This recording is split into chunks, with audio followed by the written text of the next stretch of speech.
Pues tenemos 40 minutos. Dame una nota. Manolo quiere Sí. aclarar. Sí,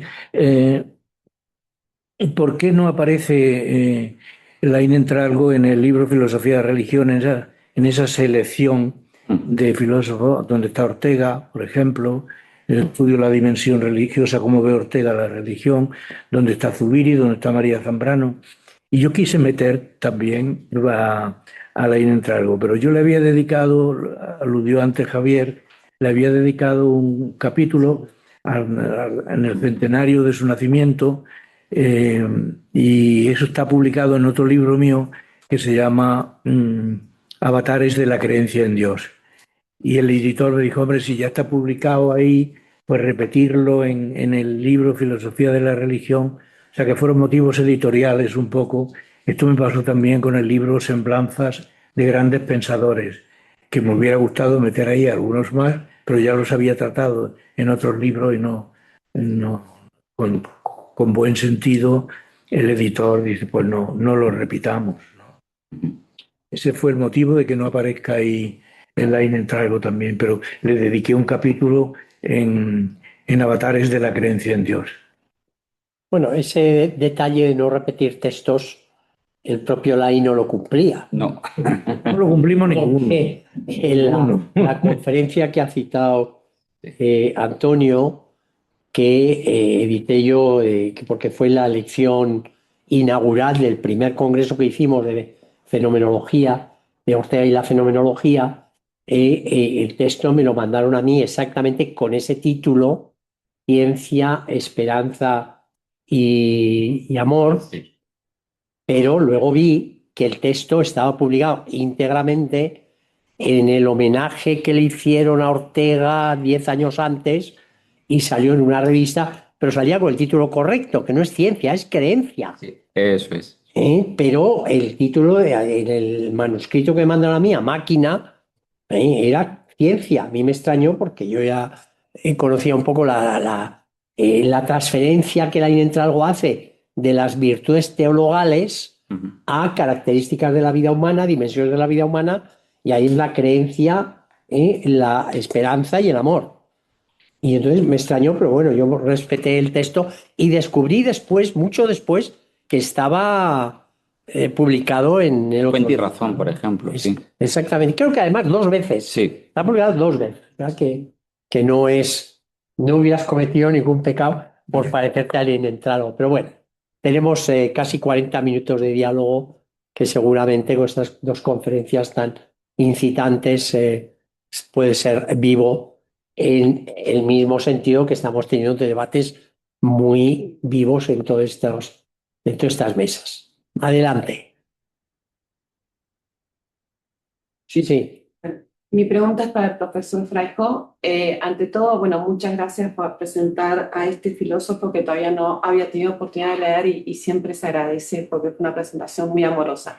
Quería preguntarle, me llamó un poco la atención porque cuando ya fue a hablar de la templanza cristiana o de la semblanza cristiana católica, digamos, ahí no dio tanto detalle. Me gustaría volver a algo que mencionó que tiene que ver con el lugar de la razón en la fe o la fe y la razón. Entonces quería preguntarle concretamente, y voy a leer porque me anoté la pregunta para intentar eso un poquito más clara.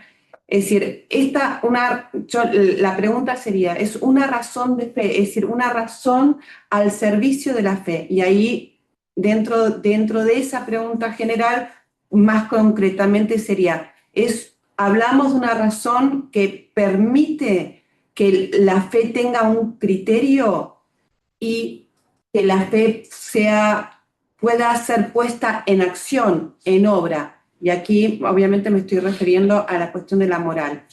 O bien, y ahí sería un y o, porque lo que no sé, es una fe que ilumina la razón, es una fe que conduce a la razón, ¿no? En Aranguren. Entonces, ¿cómo sería si esta razón de fe, esta razón que está al servicio de la fe, es más bien una razón que permite a la fe que se ponga en obra, o bien sería y o que la fe ilumina, conduce a la razón? ¿Se comprende? Creo que sí. Verá, yo creo que las dos cosas se pueden unir.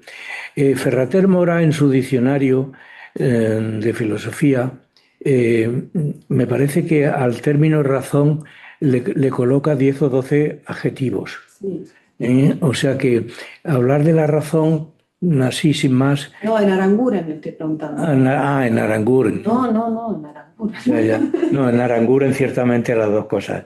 Pero lo que, tanto para Aranguren como para los demás, la razón, aparte de la razón escolástica, pues está la razón simbólica, la razón utópica, la razón matemática, o sea, y no todas tienen el mismo ámbito, también para Aranguren, dentro de la religión.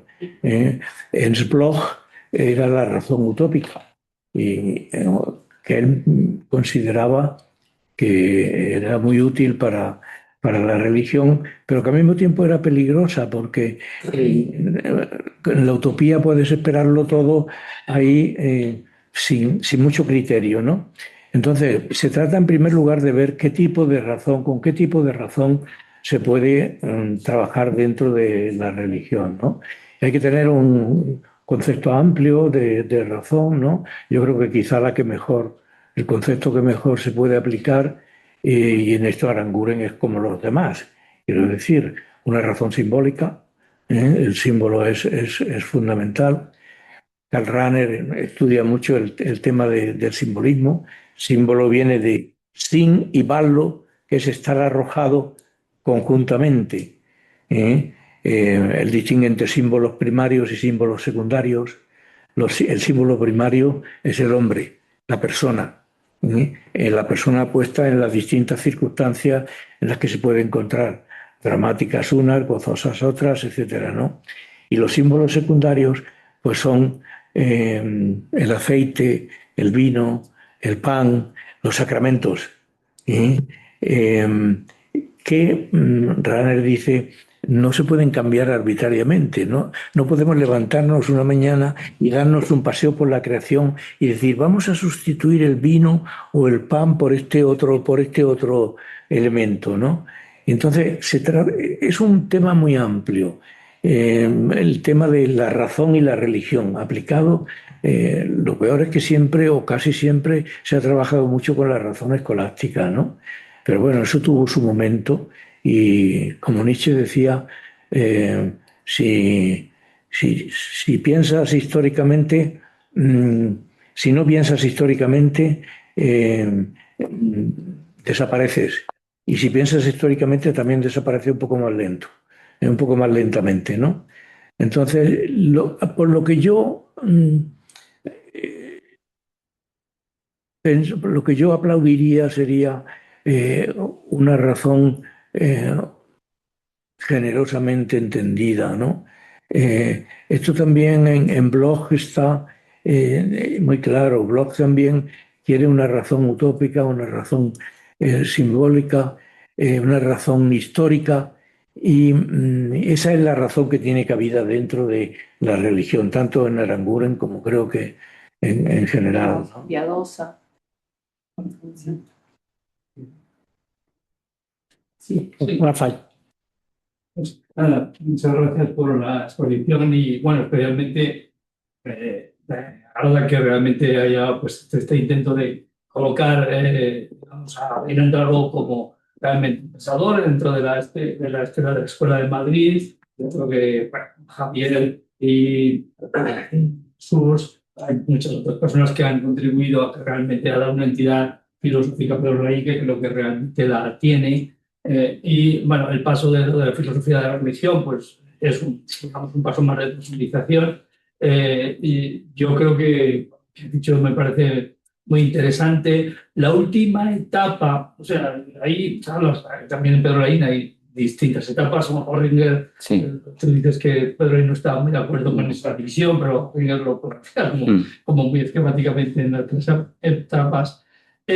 Bueno, pues yo diría algo sobre la primera y la última. En cuanto a la última, claro, a mí me parecen realmente impresionantes los libros que tiene Verlaine en su última etapa sobre cuerpo y alma, sobre cuerpo teoría actual, que realmente yo creo que enlazan con investigaciones muy actuales de antropología filosófica, pero ahí se encuentra, desde el punto de vista religioso, con el problema que creo que has apuntado, que es el problema del dualismo como doctrina ortodoxa de la Iglesia, frente al cual con Zubiri, digo, creo que de la mano de Zubiri, y él realmente no puede aceptar, ¿no? Entonces ahí hay un problema, en fin, no sé si es de cuestión religiosa o más cuestión doctrinal simplemente, ¿no? Pero efectivamente es un problema real que además yo pienso que en cierta medida, en fin, no sé si le amargó en los últimos momentos de su vida, pero le hizo sentir realmente incómodo porque él, habiéndose sido un creyente y una persona además,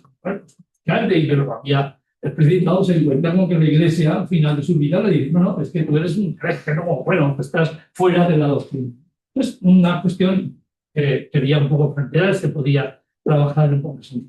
Y con respecto a la primera etapa de Pedro, claro, el tema, el tema de la creencia aparece de una forma radical en la historia como un elemento absolutamente central.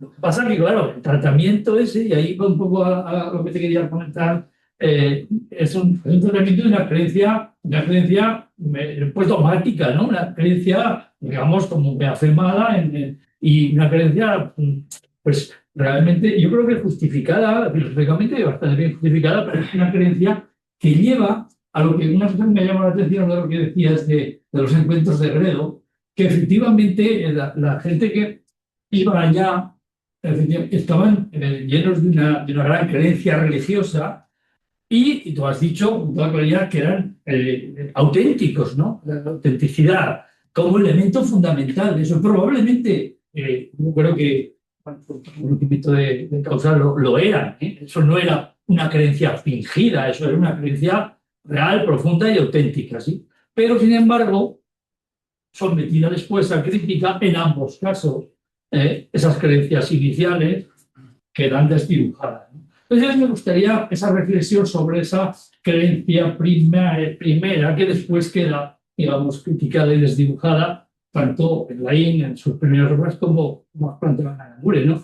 ¿Y qué papel queda ahí en qué papel queda esta autenticidad profunda que después se dibuja a los ojos del mismo sujeto como algo que no era tal o no era tan, por lo menos no era, no sé si no era tan auténtico o realmente esa creencia estaba injustificada?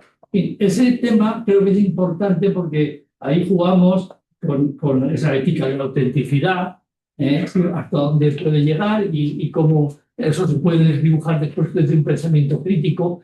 Y obviamente ya en la última parte, yo por lo menos en Aranguren, pero desde luego en Verlaine, esta creencia cobra otro matiz completamente distinto desde los años 40. Bueno, no sé si ha aclarado un poco la pregunta, pero me gustaría que me dierais un poco una visión. Yo. Primero, Los dos sois interpelados. Sí. Bueno, sí, verás, en cuanto a la primera cuestión, Ignacio Ellacuría, que era un gran discípulo de Zubiri, como todos sabemos, pues tiene un texto en el cual eh, dice que Zubiri era un filósofo teologal y dice que en sus últimos años después lo que aprovechará también Laín, en sus últimos años Zubiri no admitía la separación entre alma y cuerpo y que Zubiri, además textos de Zubiri en los que lo dice y que repite después también Laín en Targo, dice omnino moriar, moriré por completo, omnino resurgam, y resucitaré por completo. Es decir, la muerte es total. Esto lo toma Olegario González de Cardenal criticando esto. Dice se remite a teólogos alemanes, pero no hay más que 3 o 4 teólogos alemanes que digan eso. No es verdad, Olegario. No es verdad. Son muchos más teólogos alemanes los que admiten que en la muerte no es que muere el cuerpo y el alma se mete en una habitación separada, el alma separada, y está ahí esperando que le llegue después, no se sabe cuándo, al final, la resurrección. No, Zubiri lo que dice es, moriré por completo. Y ya está, no sobrevive el alma separada, que era la teoría tradicional. Y resucitaré también por completo, resucitará el hombre entero, dice. Y bueno, esto es lo que después, lo que me parece, tú lo sabes mejor, lo que dice también Laín, que apela a su maestro, ¿no? Y después la segunda cosa que tú decías es, yo creo que fueron muy auténticos, pero hay que pensar históricamente. Y entonces, en aquella época, que era una época de ese cristianismo orsiano, guardiniano, de la abadía de María Laach, de esa espiritualidad profunda, abocada a la soledad, eso tuvo su tiempo y lo sigue teniendo en monasterios y a lo mejor lo que Kierkegaard decía, la interioridad apasionada de cada persona. A lo mejor ahí pues sigue habiendo, no se puede negar eso, ¿no? Entonces yo creo que eso tuvo su momento, ¿eh? Alfonso Querejazu fue el gran motor de todo eso. Los seminaristas de Ávila era el ambiente. Yo fui seminarista en esa época o no sé si sí, más o menos. Y realmente pues era lo que nos enseñaban en el seminario y más que enseñarnos lo que nos imbuían en el seminario, esa espiritualidad que yo creo que era profunda, yo creo que era auténtica. Lo que pasa es que era histórica como todo y bueno, después han venido matices nuevos, tiempos nuevos y eso ha ido cambiando, ¿no? Pero yo no borraría eso de ninguna manera y ni lo criticaría. Lo que ellos criticaron después, tanto Laín como Aranguren, fue que ellos decían que estaban allí al margen de los problemas de España, al margen de los problemas de cada día, ¿no? Y si estábamos allí en una especie de burguesía, dicen ellos, que no teníamos en cuenta el tema de la justicia, el tema de la paz, el tema de la pobreza en España, o sea, los temas sociales. Aquello era un conventículo, una especie de conventículo que se ahorraba probablemente no conscientemente, sino que te metes en un ambiente así y lo otro se te escapa, ¿no? Pero sin culpa, creo, ¿no? Y de hecho después cuando vinieron otros matices, otro acento y se fueron dando cuenta de en qué estaba el fallo, pues lo reconocieron, ¿no? Sí, poco más que decir. La última etapa que empieza con el cuerpo humano teoría actual es donde Laín dice que había asumido un dualismo de forma acrítica y su última etapa se significa por una tarea muy, muy dificultosa de crear un término medio entre el dualismo y el materialismo.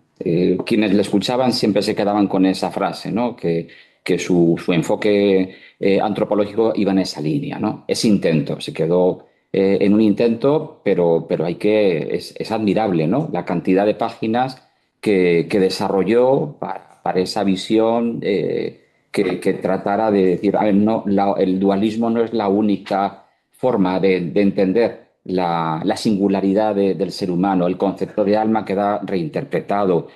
Eh, bueno, pues es admirable el intento, luego se desarrolla en el libro de Cuerpo y Alma, eh, pero bueno, esa es la situación es el último Alain, ¿no? Sobre el tema de la creencia, insisto que Laín no fue como en un libro que leí recientemente, donde apareció una semblanza de Laín, decía, Laín fue siempre un fervoroso católico. Esa etiqueta no le encaja a Laín, vamos, es algo, una primera etapa hasta Gredos, ¿no? Su religión, desde la conversión que tuvo muy jovencito, fue una religión del amor, la religión del amor, lo repite él por activa y por pasiva, y no fue en ningún momento una religión dogmática, por lo menos en la última etapa. y que y además él lo vivió sin demasiado trauma, lo vivía con una naturaleza, ¿no? A pesar de que tenía estos enfrentamientos con Eleogario en tema de después de la muerte, que efectivamente decía, esa fue la crítica, ¿no? Alude aquí a los teólogos protestantes, pero hay 3 o 4, ¿no? Y luego sobre Gredos, tengo pendiente terminar de escribir un texto sobre, porque efectivamente hacen esa crítica, ahí estuvo Ros Carballo, y hubo una infinidad de intelectuales de la época que hablaban muy bien de lo que vivieron allí, pero todos hacen la misma crítica, un ambiente muy esteticista, se cuidaba mucho la liturgia, en lo religioso, pero el aspecto positivo que todos destacan era un lugar de encuentro intelectual, de enfrentamiento con los temas filosóficos, no tanto con los sociales, efectivamente, no tanto lo social, pero intelectualmente, o sea, muchos textos y artículos que muchos de ellos terminaban escribiendo se cuajaron allí, se escuchaban, hablaban, no, pues alguien tiene que desarrollar este tema y a los pocos meses uno de ellos escribía un artículo sobre alguna de las cuestiones que habían debatido, ¿no? Alfonso Querejazu le tenían, vamos, como una figura con le admiraban, ¿no? Incluso tiempo después, cuando ya abandonado estos círculos, muchos de ellos escriben unas semblanzas sobre este personaje donde valoran su nivel intelectual y valoran también cómo les permitieron desarrollar una fe madura desde el ámbito de la razón, de lo intelectual, pero efectivamente todos inciden también en ese ambiente de capilla en la que se estaba muy a gusto, pero vivían alejados de los temas sociales. Que es un hecho a estudiar las conversaciones católicas de Gredos, ¿no? Porque allí se juntó la crème de la crème del momento, ¿no? Y esa admiración por este sacerdote, Alfonso Querejazu, es llamativa, ¿no? Uno de los, Pero- participantes, perdón, Es que no sé. uno de los participantes en las conversaciones de Gredos, el jesuita Ramón Ceñal, Sí, era el que le había dado, bueno, no él, la Iglesia dio el Nihil Ostat al libro de Aranguren, Catolicismo y Protestantismo como forma de existencia. Le dio el Nihil Ostat el permiso para ser publicado, pero basándose en un informe de Ramón Ceñal, del padre Ramón Ceñal, que era jesuita, un informe muy positivo, muy valorativo. Ramón Ceñal era muy amigo de Aranguren. Y la Iglesia española pues pidió a los jesuitas que lo mandaran a Chile, lo desterró, vamos, dicho en plata. Lo desterraron y se fue a Chile, murió en Chile.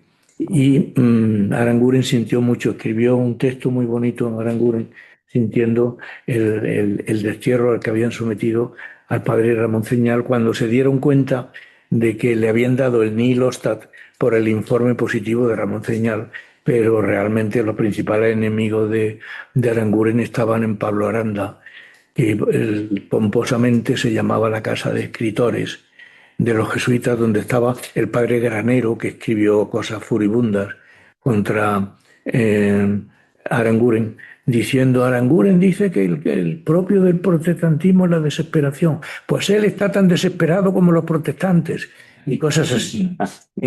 Y Aranguren, curiosamente, o sin curiosamente, eso en aquella época le dolía mucho, porque todo lo que le viniera como él era muy católico en esa época, pues todo lo que viniera de la Iglesia, pues él lo valoraba mucho y le afectaba mucho.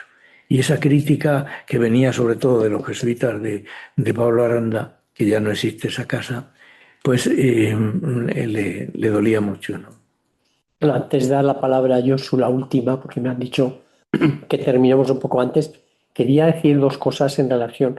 Una, con lo que ha dicho Manolo, los libros de Trota, de las obras completas de Aranguren, solicitar a Trota que haga una oferta. A lo mejor si la tierra ya almacenada, pues poniendo a mitad de precio, lo que sea, salen y la gente compra. ¿Eh? Eso es, en Alemania Yo compré las obras selectas de Ortega por 70 marcos, que estaban pues, en un almacén y pues, que tengan iniciativa para sacarlas ya. Seguramente que nos oyen y lo hacen. A lo mejor espera que pasen los 30 años y vuelva Aranguren a... Pueden hacerlo. Y respecto a los problemas de Zubiri y Laín, en esta cuestión es muy importante. Yo en la Antropología Filosófica 2, mis alumnos saben que pongo una nota muy larga al respecto, pero yo tengo una experiencia de qué piensan algunos creyentes católicos sobre este tema, porque moderando precisamente una mesa de una comunicación, el ponente o la ponente pues dijo claramente: Zubiri es un materialista. Lo dijo así, con estas palabras. Cuando Zubiri defiende eso, omnis etiam resurgan. Pero bueno, también tan difícil es entender qué es que voy a resucitar entero, porque el cuerpo es entero, como el alma separada. Las dos cosas son tan misteriosas y tan de fe como cualquier otra. Mira un detalle, ahora tiene la palabra Yosu. Y sea la última ya porque me piden que vayamos terminando. Bueno, pues gracias a los dos. Tenía una pregunta para Manuel.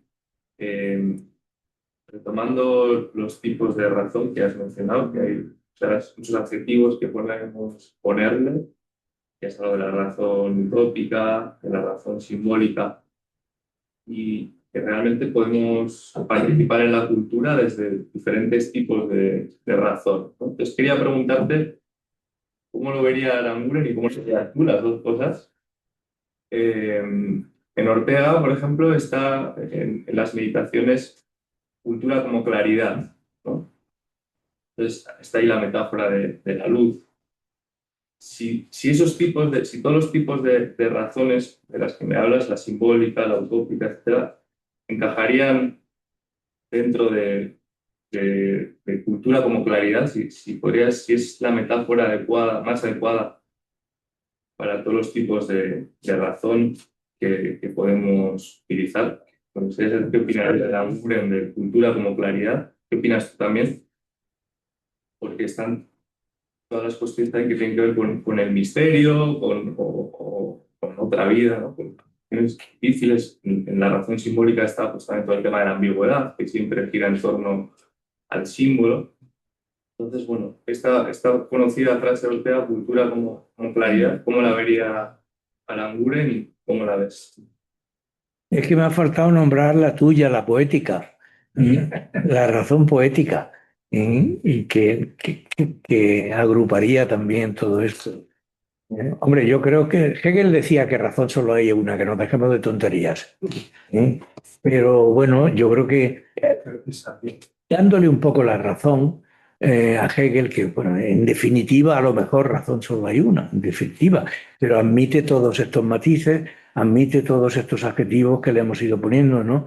Y yo creo que la cultura, también Ortega decía que identificaba la religión con la cultura, y que decía que en España precisamente en muy pocas casas había una Biblia y que precisamente porque decía que qué paradoja que el país menos culto de Europa sea el más religioso.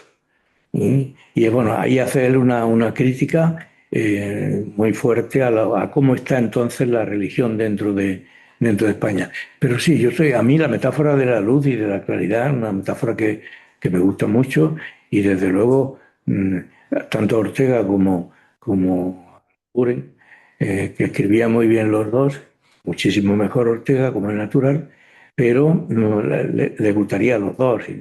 Yo es que soy mucho de sumar, y de la ayuda mutua al desarrollo, ¿no? Y de ir sumando, porque es que hay pocas cosas que no ayuden, ¿no?